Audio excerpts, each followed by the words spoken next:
국힘 전당대 어쨌든 10일 날 컷오프를 했습니다. 현재 대부분은 컷오프 전에 조사한 것 결과인 것 같아요. 네, 그런데 6일에서 7, 8일 후에 조사가 하나 나왔죠. 네, 그 고성국 TV가 예. 한국 여론 평판 연구소의 조사를 의뢰해서 오늘 녹화일인 2월 13일 4일 오후에 발표된 게 있습니다. 그것까지 함께 잠깐씩 예. 브리핑을 해드리겠습니다. 국힘 전당대회 일정을 보면 어제 13일부터 전국 후보들 전국 순회 합동 연설회가 시작이 됐고요. 내일인 15일부터 TV 토론이 채널 A, TV 조선 등등 4차례 열리게 됩니다. 아시다시피 당대표 후보로는 4명, 김기현, 안철수, 천하람, 황교안, 최고위원 후보로는 김병민, 김용태, 김재원, 민영삼, 정미경, 조수진, 태영호, 허은하 이상 8명, 청년 최고위원 후보로는 김가람, 김정식, 이기인, 장예찬 이상 4인입니다.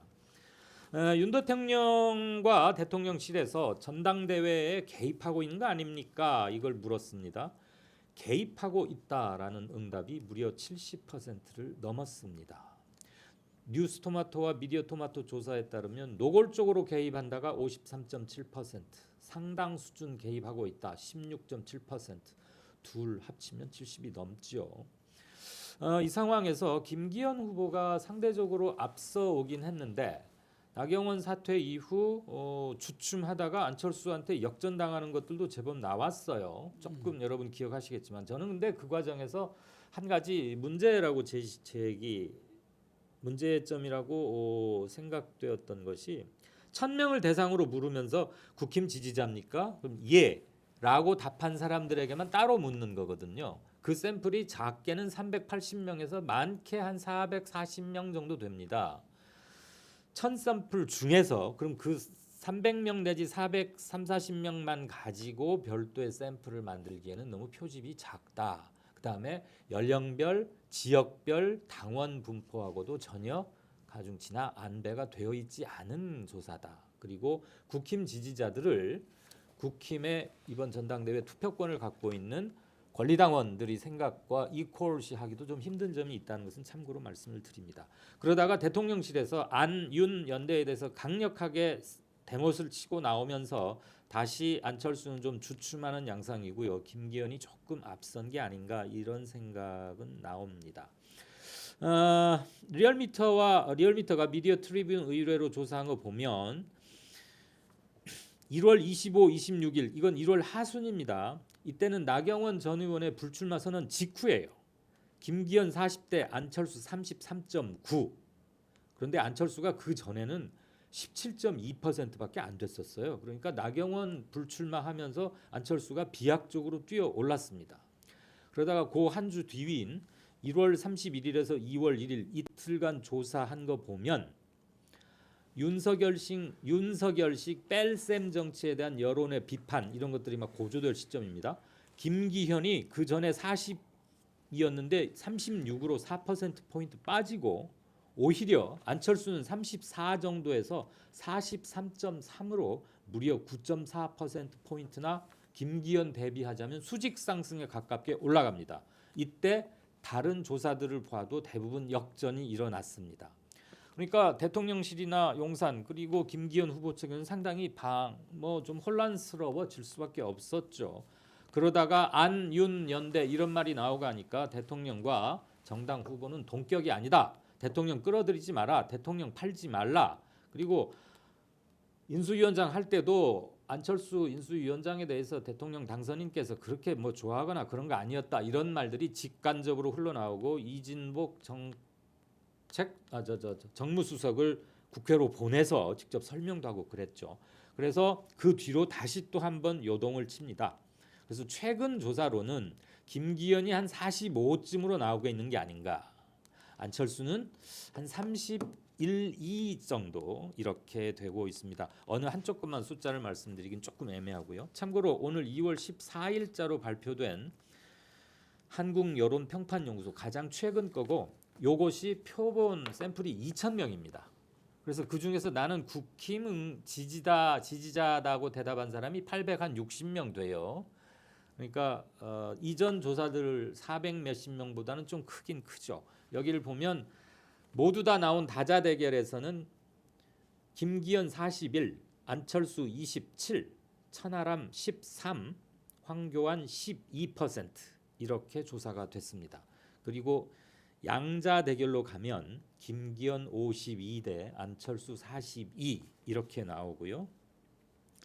나는 국민의힘 당원이다 이렇게 답한 사람들, 국민의힘 지지자가 아니고 나는 당원입니다 이렇게 답한 사람만 따로 김기현, 안철수 양자 대결 벌인다면 누구를 지지하겠습니까? 물었더니 김기현이 좀 더 올라갑니다.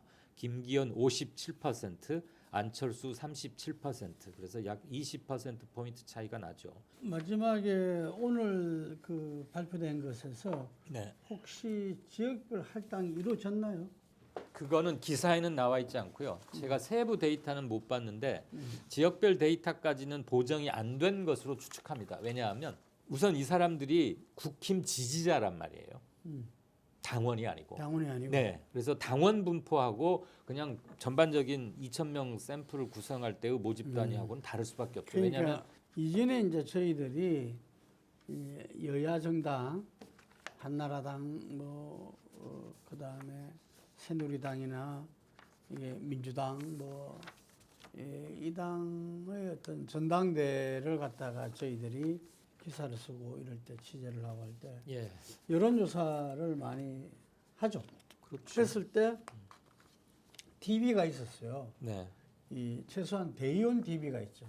그때는 주로 이제 대의원들 10,000명 정도 되는 대의원 가지고서 조사를 하고 그 다음에 국민 여론을 갖다가 30% 반영하던 또 공직자일 때는 50% 반영하던 뭐 이렇게 했단 말이죠.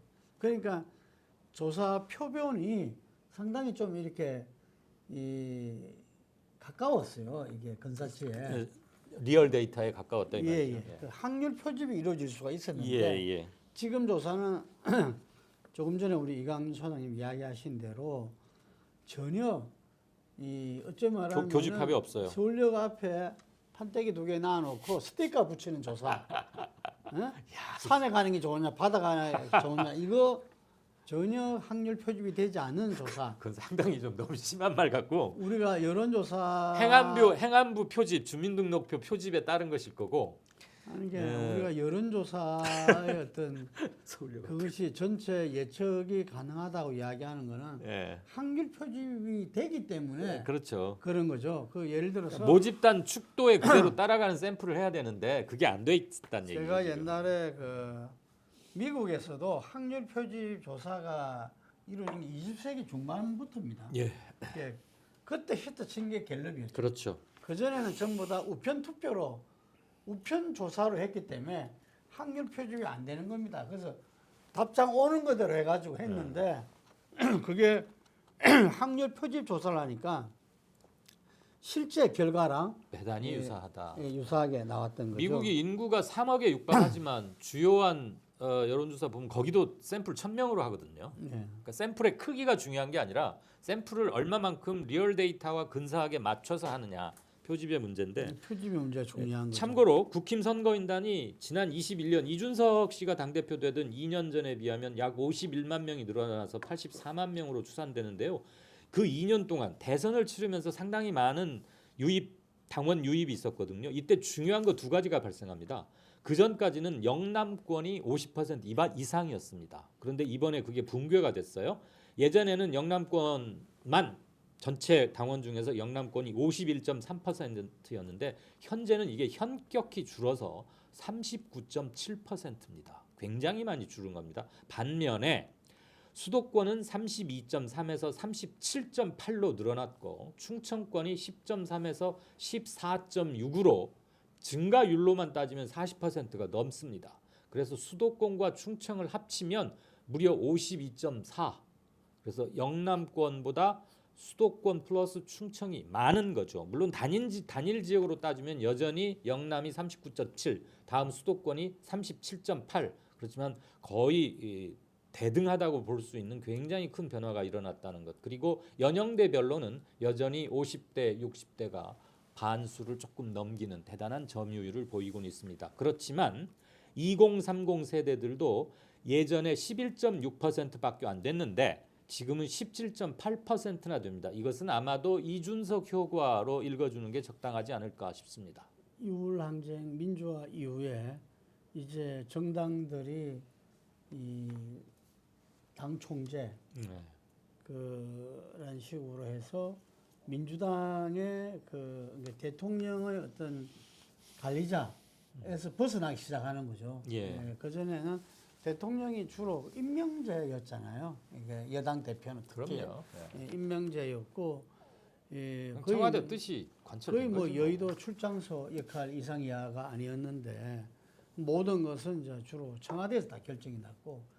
요새로 보면 이제 용산 대통령실이죠. 이번에도 실은 그렇게 하려고 하는 거 아닙니까 지금 근데 용산에서? 이제 그게 그 이후에 이제 엄청나게 바뀌었죠. 이런저런 그거는 있어 왔지만 전반적인 민주화와 함께. 그런데 이번처럼 네. 뭐 역대 대통령이 자기 그 여당의 협조가 중요하니까 함께 가는 게 중요하니까 그게 관여를 왜 안 했겠어요? 이런저런 관여도 하고 개입도 하고 뭐 여러 가지 했겠지만 이번처럼 이렇게 노골적으로 전당대회에서 드러내놓고 1위 후보를 자기들과 함께 가는 후보가 아니라고 난타전을 주저앉히고 또 올라오니까 또 이 우리 두더지 찌잡기처럼 지금 하고 있거든요. 맨 처음에는 룰을 바꾼 거였지. 예. 여론조사율을 100대 0으로 없애버려 가지고 골대를 한번 바꿔놓고 예. 그래가지고 김기현이 좀 어떻게 해야겠는데 나경원 자꾸 이게 나오니까 해임을 시켜가지고 일단 주저앉히고. 처음에 유승민 아웃, 그다음에 유승민 아웃, 나경원 아웃, 그다음에 안철수가 막 올라오니까 이번에는 동격이 아니다. 불쾌하게 그 같이 끼려고 하지 마라. 아주 그냥 노골적으로 디스한 거 아닙니까? 그러니까 그 윤 대통령이 어쨌든 보면은 그냥 소탈하게 보이잖아요. 몸매도 보면은 저도 옛날에 상당히 뚱뚱했는데 이게 몸매가 있는 사람들이 상당히 성정이 좀 부드러워요. 이게 부드럽고 친화력도 좋고. 그럼 갑자기 이상한 인물평으로. 그래서 이제 그렇게 보였는데 봤더만은 완전히 이거는 대장 스타일. 대장 스타일도 조금 혹평하자면 골목 대장 스타일. 완전히 마이웨이지. 예, 그래서 나 하고 싶은 대로 해야겠다. 아니 하고 싶은 걸 하더라도 어쨌든 그게 좀 이렇게 이 치는 사람을 좀 치워야 되는 아마 검찰 조직이 그런 것 같아요. 그러면서 또 총장 임명되면 동기라든지 이런 사람들 다 그만두고.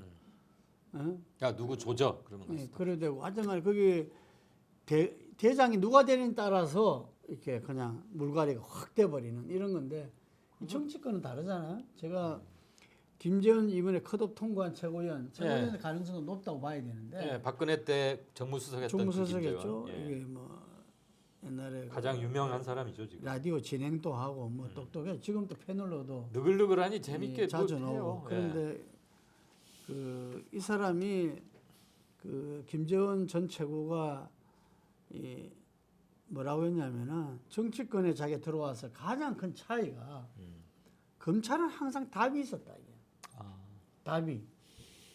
답이 있었고 그것을 갖다가 어떤 방식으로 풀어내느냐고 달려 있는 건데 자기 정치권에 오니까 답이 없는 게 수두룩하다는 거죠. 이거는 우리가 그런 게 있어요. 민원 사항도 답이 있는 거는 정치권으로 안 온다 이거지. 법에 다 정해져 있고, 그렇죠. 관리에 따라 정해져 있으면은 정치권으로 안 오는데 해결이 안 되니까 민원이 정치권에 오는 건데 이게 다 골치 아픈 겁니다. 이거는 이게. 그런데 이 정치와 법의 영역 크게 보면 이렇게 차이라고 말할 수도 있지 않습니까? 이게. 그래서 그런 부분들에 대해서 검찰총장 그만둔 지가 지금 이제 얼마 안 되잖아요. 이게. 윤 총장 말씀이시죠? 뭐 아직도 총장이라 하는 사람도 있다 그러더라고. 그러다 보니까 평생을 살아온 그 26년간 사회생활을 다 검사로 했지 않습니까?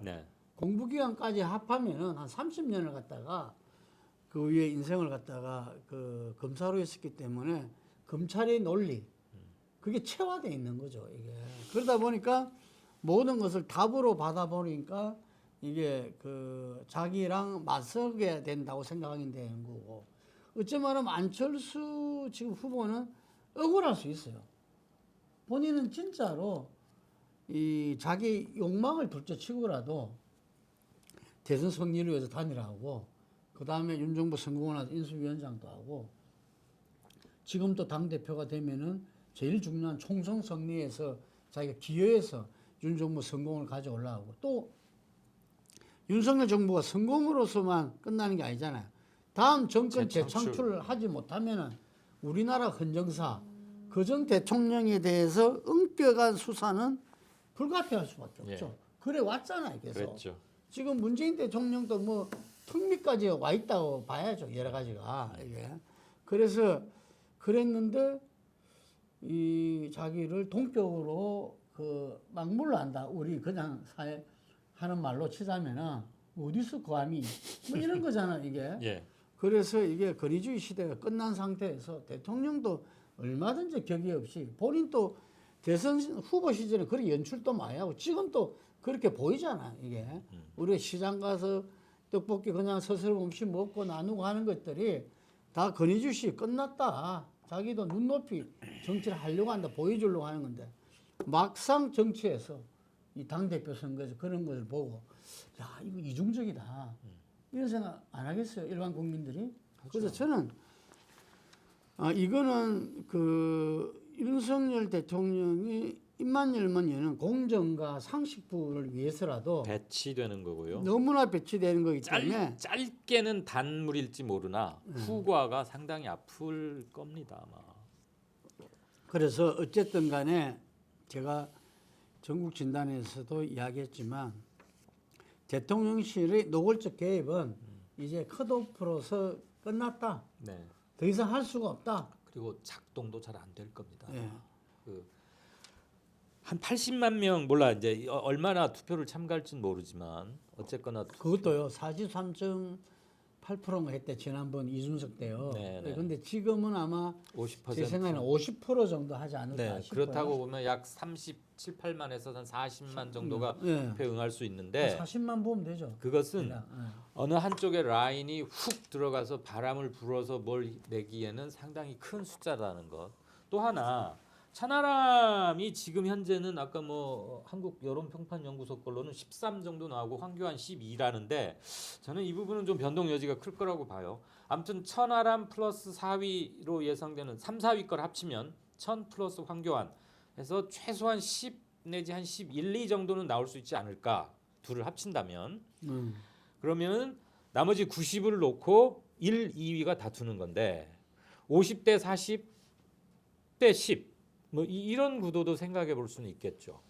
지금요, 그 조사가 나올 겁니다. 그 권리당원 대상으로 조사한 거지. 그럼 이제 지역 할당도 될 근데 것이고. 그 명부를 제공을 해야 되는데 당에서 명부 가지고는 조사 발표할 수가 없대요. 없죠. 예. 그래서 그냥 물어가지고 무식하게 당원이십니까? 가야죠. 무식하게 그 할 수 없죠. 뭐 이게 개인정보 비밀 보호법 때문에 그렇다니까 할 수 없는데 무식하게 가서 아마 책임 당원이 지금 90%가 넘잖아요. 네. 비중이. 그래서 그 지역별 비중, 연령별 비중까지도 맞출는가 모르겠지만 크게 뭐 이 40대 이하 그 이상 뭐 이렇게 그렇게만도 의미가 있고 의미가 있으니까. 그다음에 큰 포션으로 수도권 몇 프로, 영남 몇 프로 그러니까. 요것만 짚어도 돼요. 예, 그래서 이제 그런 게 나오지 않을까 싶고 아마 그걸 보면 보다 정확하게 저는 나올 것 같아요. 나올 것 같은데 지금 현재는 어쨌든 뭐 어떤 면에서는 코끼리 만지기라고 할 수도 있지만 전체적인 추이는 저는 분명히 있어 좋았다. 아까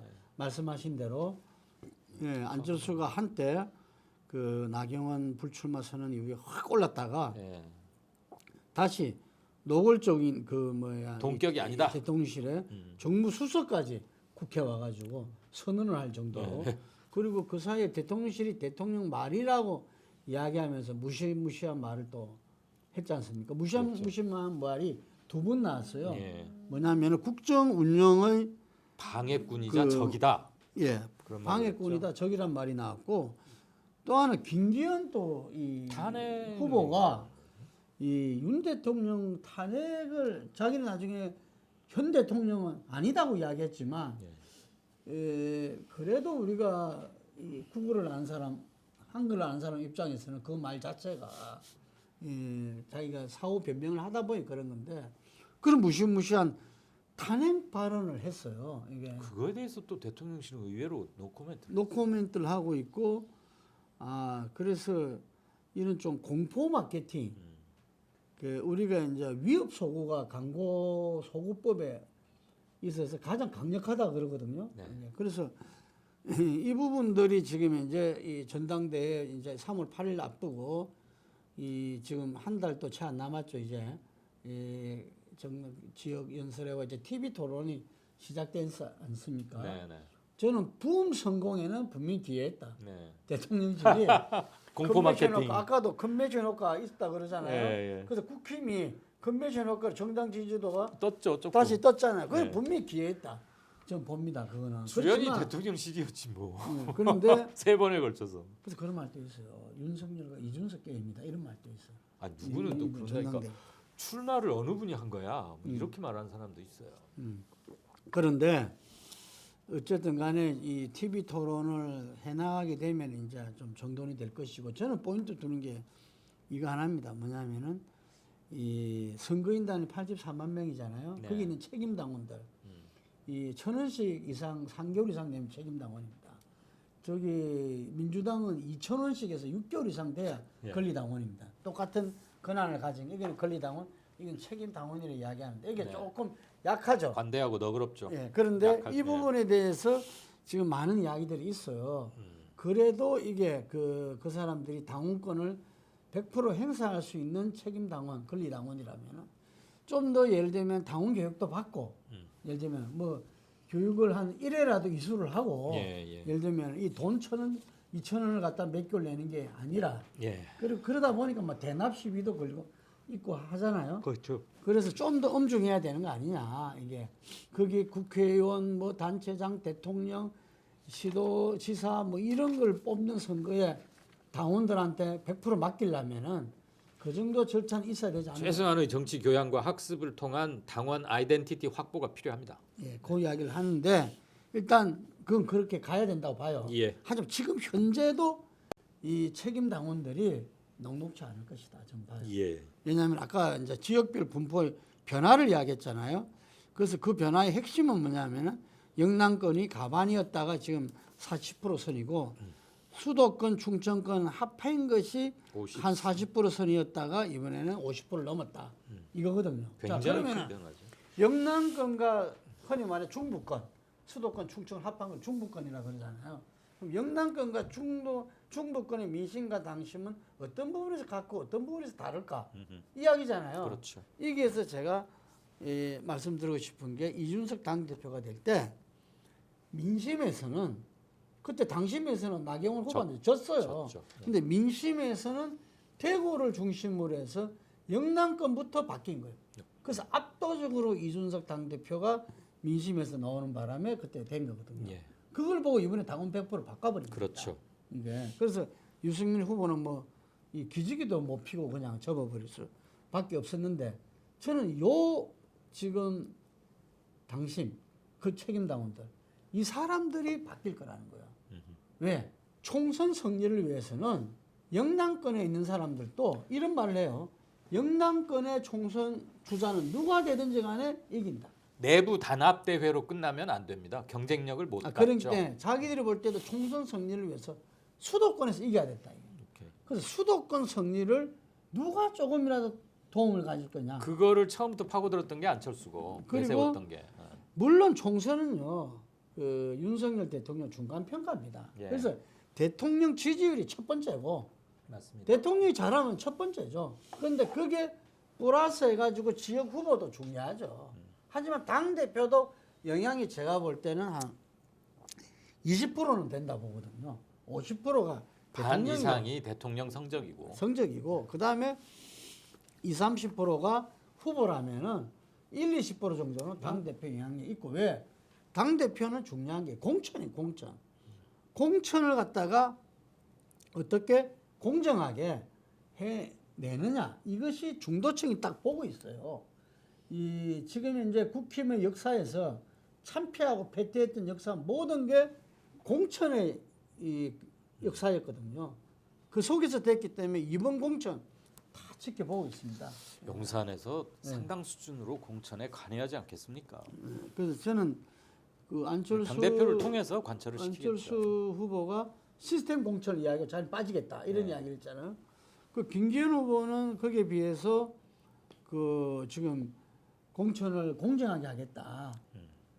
지금 이 외 말이 잘 안 나왔는데 제가 전국 진단에서 이야기한 게 지금 공은 어쨌든 김기현 후보한테 가 있다 봐요. 네. 대통령실의 지지와 압도적인 지지와 어쨌든 당의 핵심들 국회의원들이라든지 이런 분들은 다 김기현 원사이드잖아요. 이게. 네.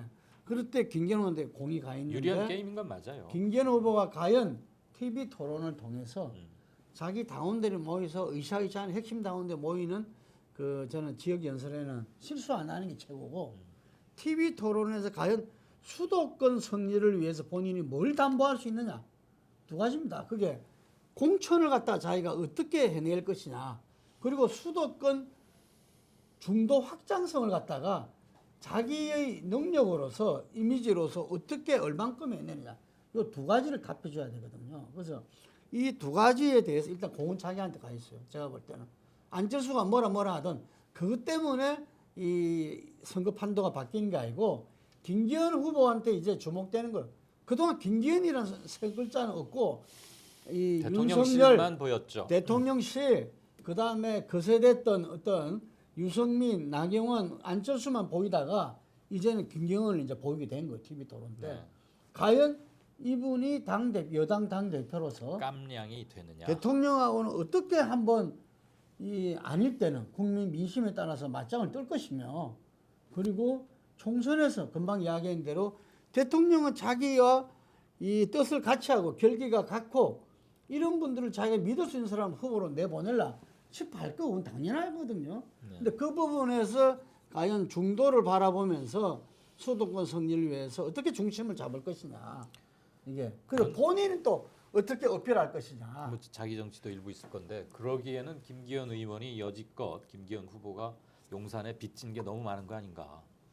위험 때마다 구원 투수를 저쪽에서 해줬기 저는 때문에. 또 김기현 후보의 또 저력은 인정합니다.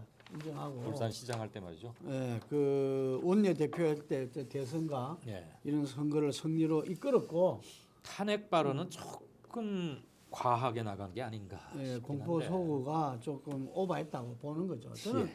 저는 이런 부분은 그냥 깨끗이 저는 예. 우리나라 정치인들이 사과를 안 잘 해, 몰라요. 안 해요. 사과를 국민들이 바라는 것은 깨끗한 사과거든요.